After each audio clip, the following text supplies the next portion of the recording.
នេះបងប្អូនខ្ញុំមកធ្វើបុកត្រប់បិទញងជាមួយត្រីឆ្អើរៀនធ្វើទាំងអស់គ្នាណាបងប្អូន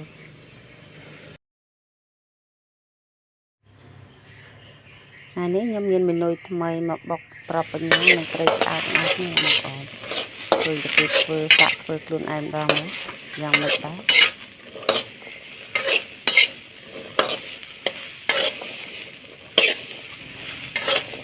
គ្រឿងផ្សំមានអីច្រើនណាបងប្អូនមានត្រប់បិទញង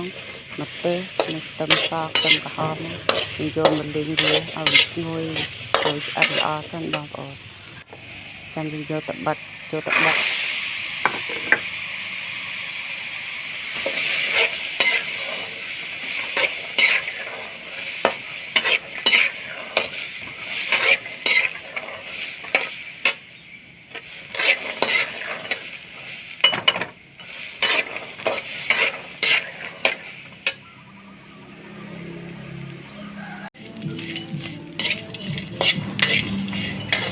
ត្រីឆ្អើគឺយើងយកមកលីងវាដែរបងប្អូនយើងធ្វើឲ្យវាស្រួយល្អមកតាមយើងយកទៅបុកជាមួយគ្នាបុកម្ដងបុកបំមកបងប្អូនត្រីឆ្អើបុកផ្សេងត្រប់ញងបុកផ្សេងហើយចាំយើងដាក់ចូលគ្នាបងប្អូន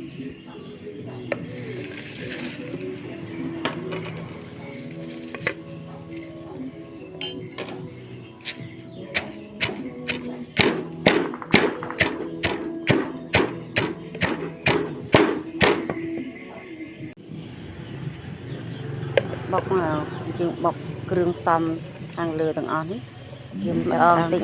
តតែម៉ាត់ល្អបងប្អូនចាំបងអានេះម៉ាត់ហើយទៅបុកជាត្រីឆ្អើចាំជួយឲ្យហើយបើទៅយើងយកមកដាក់បញ្ចូលគ្នាបងប្អូនហើយអត់ចោលបានគឺប្រហុកណាបងប្អូនប្រហុកចិញ្ច្រាំរបស់យើងចង់អាំងក៏បានដាក់ឆៅក៏បាន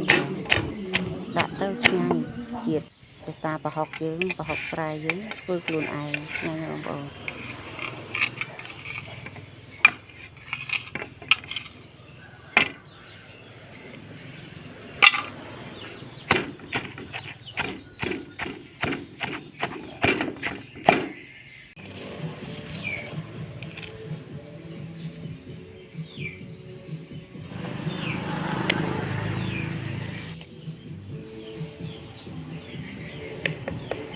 យើងដាក់ស្ក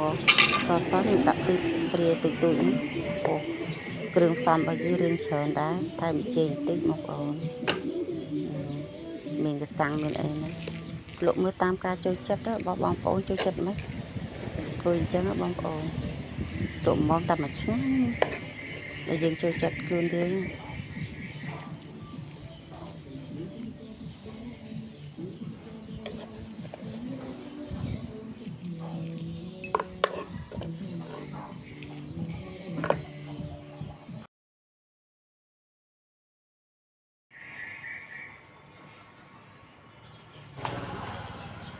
ឥឡូវបុកត្រីឆ្អើនឹងត្រប់បញងយើងធ្វើរួចរាល់បងប្អូននេះមានបន្លែយកមកផ្ទាប់អញ្ចឹងបងប្អូន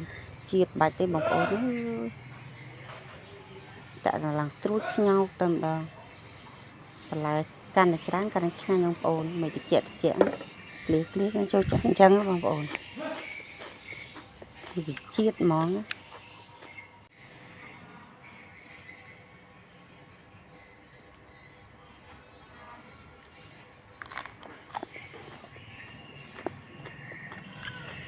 វីដេអូខ្ញុំមានប៉ុណ្ណឹងបងប្អូនបើស្រឡាញ់ពេញចិត្តជួយ like ជួយ share ផងបើមិនស្រឡាញ់បើមិនពេញចិត្តទេអាចអូសរំលងបានបងប្អូនអត់ថាអីទេអរគុណច្រើនជម្រាបលា